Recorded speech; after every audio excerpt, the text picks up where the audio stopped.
Sten, you just talked about what you believe that the European talent and startups need.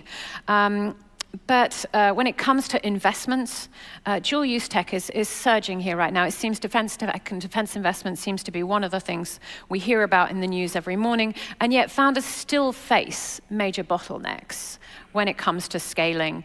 And there's a very fragmented procurement, investor hesitancy. What is your specific ask to European governments and to institutional investors out there to actually help us truly scale the European defense startups that we have, the kind of things that Plural are investing in to take us to the capacity that we need? I think it's very often governments have this mindset that they need to do stuff to create a startup scene, where the reality is that usually they need to get out of the way.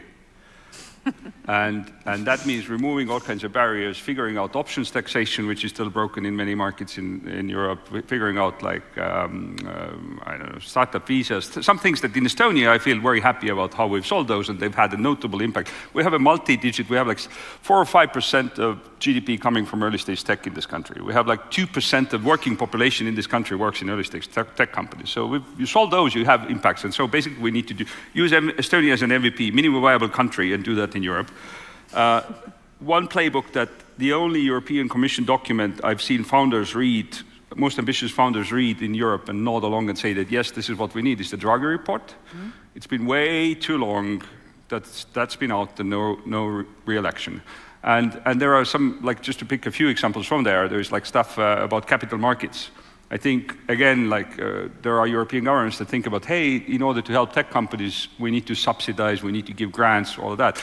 Yes, maybe in some deep frontier tech area you still need to, but in majority of cases it's about how do you release European pension funds money to go from US bonds to European venture capital, for example.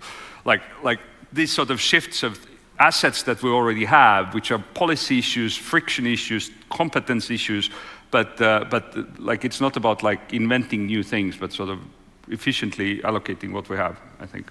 Okay. Bertrand, for yourself, what do you believe is needed for us to be able to actually make the shift and scale to the capacity that Europe needs?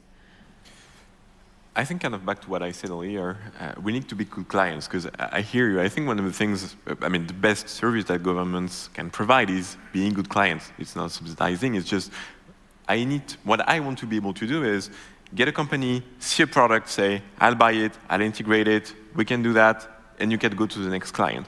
Because right now, like when you look at I was talking about the processes, things you need to change, but if you get a startup, you say, oh, you have a nice product, and right now you're like, okay, so let's discuss, and you spend like 18 months discussing like how you're going to integrate, how you're going to pay, how you're going to put a contract together, and by the time you end up that process, like either the startup is gone or she's gone to the US.